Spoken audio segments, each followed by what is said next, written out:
UPSCನವರು APF commissioner ಅನ್ನೋ ಹುದ್ದೆಗಳಿಗೆ ಅರ್ಜಿಗಳನ್ನು ಕರೆದಿದ್ದಾರೆ.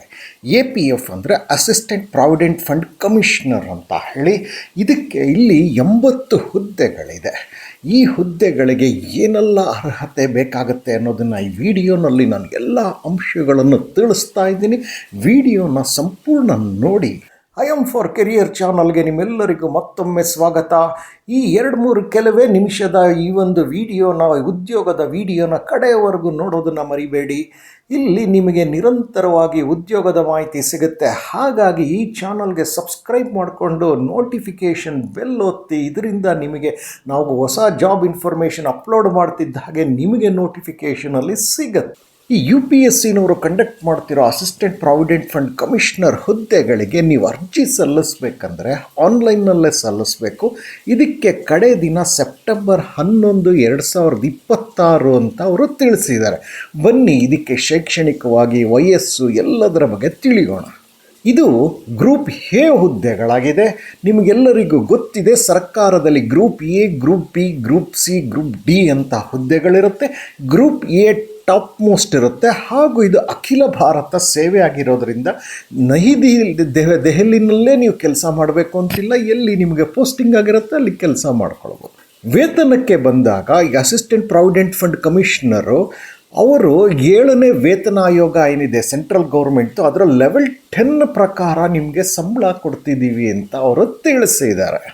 ಹಾಗಾದರೆ ಶೈಕ್ಷಣಿಕ ವಿದ್ಯಾರ್ಹತೆ ಅಂತ ನೋಡಿದಾಗ ಯಾವುದೇ ಪದವಿ ಆಗಿದ್ರೂ ಪರವಾಗಿಲ್ಲ, ಆದರೆ ನಿಮಗೆ company law, labour law, public ಅಡ್ಮಿನಿಸ್ಟ್ರೇಷನ್ಗೆ ಸಂಬಂಧಪಟ್ಟಂತೆ ಎಲ್ಲ ಸರ್ಟಿಫಿಕೇಟು ಮಾಹಿತಿಗಳು ಇರಬೇಕು ಅನ್ನೋದನ್ನು ಅವರು ತಿಳಿಸ್ತಿದ್ದಾರೆ. ಇಲ್ಲಿಯವರೆಗೂ ನೀವು ಈ ವಿಡಿಯೋಗೆ, ಉದ್ಯೋಗದ ವಿಡಿಯೋಗೆ ಲೈಕ್ ಬಟನ್ ಕೊಡದಲ್ಲೇ ಇದ್ದರೆ ಕೂಡಲೇ ಲೈಕ್ ಬಟನ್ ಕೊಡಿ. ಹಾಗೂ ಕಡೆಯಲ್ಲಿ ಎಲ್ಲರೊಂದಿಗೆ ಹಂಚಿ. ವಯೋಮಿತಿನಲ್ಲಿ ನೋಡಿದ್ರೆ 35ರಿಂದ 40 ವರ್ಷ ಅಂತಾರೆ. 35 ಕನಿಷ್ಠ ಯಾರಿಗೆ ಅಂತಂದರೆ ಸಾಮಾನ್ಯ ವರ್ಗದವ್ರಿಗೆ, ಗರಿಷ್ಠ 40 SC ST ವರ್ಗದವ್ರಿಗೆ ಕೊಡ್ತಾ ಇದ್ದಾರೆ. ಜೊತೆಗೆ ಇದಕ್ಕಿಂತಲೂ ಹೆಚ್ಚಾಗಿ ನಿಮಗೆ ವಯೋಮಿತಿ ಸಡಲಿಕೆ ಬೇಕು ಅನ್ನೋದಾದರೆ ಸರ್ಕಾರದ ನಿಯಮಗಳಂತೆ ನಿಮಗೆ ಕೊಡಲಾಗುತ್ತೆ ಅನ್ನೋದನ್ನು ಕೂಡ ಅವರು ಅವರ ನೋಟಿಫಿಕೇಷನ್ನಲ್ಲಿ ತಿಳಿಸಿದ್ದಾರೆ. ಇದಕ್ಕೇನಾದರೂ ಅರ್ಜಿ ಶುಲ್ಕ ಇದೆಯಾ ಅಂದರೆ ಖಂಡಿತವಾಗಿಯೂ ಇದೆ. 25 ರೂಪಾಯಿ ಅರ್ಜಿ ಶುಲ್ಕನ ಅವರು ಕೇಳ್ತಾ ಇದ್ದಾರೆ. ಆದರೆ ಮಹಿಳೆ, ಪರಿಶಿಷ್ಟ ಜಾತಿ, ಪರಿಶಿಷ್ಟ ಪಂಗಡ ಹಾಗೂ PWBD ಅಂತಾರೆ, ಅಂದರೆ persons with bench mark disability ಅಂತ. ಸೊ ಅಂಥವರಿಗೆ ಸಂಪೂರ್ಣ ಈ 25 ರೂಪಾಯಿ ಶುಲ್ಕ ವಿನಾಯಿತಿಯನ್ನು ನೀಡಿದ್ದಾರೆ. ಇನ್ನು ಪರೀಕ್ಷಾ ಕೇಂದ್ರಗಳು ಬಂದರೆ ಭಾರತದಾದ್ಯಂತ ಹಮ್ಮಿಕೊಂಡಿದ್ದಾರೆ. ಕರ್ನಾಟಕದ ಮಟ್ಟಿಗೆ ಬೆಂಗಳೂರು, ಮೈಸೂರು, ಧಾರವಾಡದಲ್ಲಿ ಇವರು ಪರೀಕ್ಷಾ ಕೇಂದ್ರಗಳನ್ನು ಹಮ್ಮಿಕೊಂಡಿದ್ದಾರೆ.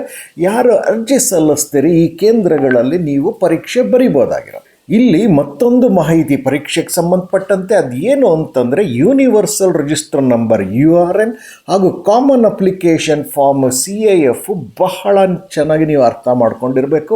ಇತ್ತೀಚೆಗೆ UPSCನಲ್ಲಿ ಯೂನಿವರ್ಸಲ್ ರಿಜಿಸ್ಟ್ರೇಷನ್ ನಂಬರ್ನ ಕಂಪಲ್ಸರಿ ಮಾಡಿದ್ದಾರೆ, ಕಡ್ಡಾಯ ಮಾಡಿದ್ದಾರೆ. ಸೊ ಒಮ್ಮೆ ನೀವು ಇದಕ್ಕೆ ಯೂನಿವರ್ಸಲ್ ರಿಜಿಸ್ಟರ್ ನಂಬರ್ನ ನೀವು ಪಡ್ಕೊಂಡಿದ್ರೆ ಜೀವನ ಪರ್ಯಂತ ಮುಂದಿನ ದಿನದಲ್ಲಿ ನೀವು UPSC ಪರೀಕ್ಷೆಗೆ ನೀವು ಅರ್ಜಿ ಸಲ್ಲಿಸಬೇಕಾದ್ರೆ universal register number URN number ಹಾಕೋದ್ರಿಂದಲೇ ನಿಮಗೆ ಸಾಕಷ್ಟು ಮಾಹಿತಿಗಳು ಅಲ್ಲಿ ಅವರಿಗೆ ಸಿಕ್ಕಿರುತ್ತೆ.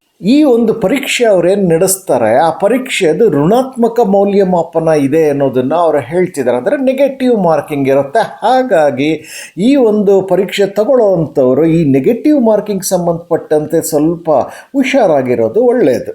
ಸಹಾಯವಾಣಿ ಬೇಕಾಗಿರುತ್ತೆ ನಿಮಗೆ. ಹಾಗಾಗಿ ಅವರು ಸಹಾಯವಾಣಿ 2 ಕೊಟ್ಟಿದ್ದಾರೆ ಹಾಗೂ ಇಮೇಲ್ ವಿಳಾಸವನ್ನು ಕೊಟ್ಟಿದ್ದಾರೆ.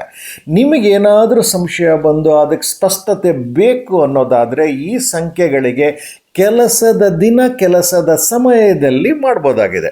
ನಾನು ಇನ್ನು ಅರ್ಧ ನಿಮಿಷದಲ್ಲಿ ನಿಮಗೆ ಲಿಂಕ್ಗಳನ್ನೆಲ್ಲ ಶೇರ್ ಮಾಡ್ತೇನೆ.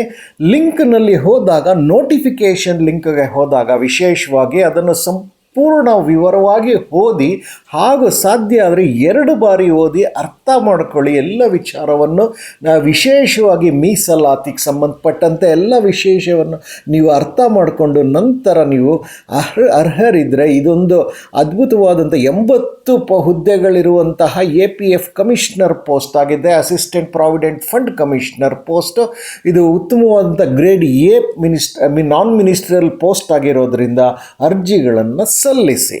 ಇನ್ನು ನಾನು ಈ ನೋಟಿಫಿಕೇಷನ್ ಲಿಂಕು, ನೋಂದಣಿ ಲಿಂಕೆಲ್ಲ ಎಲ್ಲಿ ಕೊಟ್ಟಿದ್ದೇನೆ ಅಂದರೆ ಇದೇ ವಿಡಿಯೋದ ಕೆಳಗಡೆ ಡಿಸ್ಕ್ರಿಪ್ಷನ್ ಬಾಕ್ಸ್ ಅಂತ ಇರುತ್ತೆ, ಅಲ್ಲಿ ವಿವರಣೆ ನೀಡುವಂಥ ಜಾಗ, ಅಲ್ಲಿ ನಾನು ಎಲ್ಲವನ್ನು ಕೊಟ್ಟಿದ್ದೇನೆ.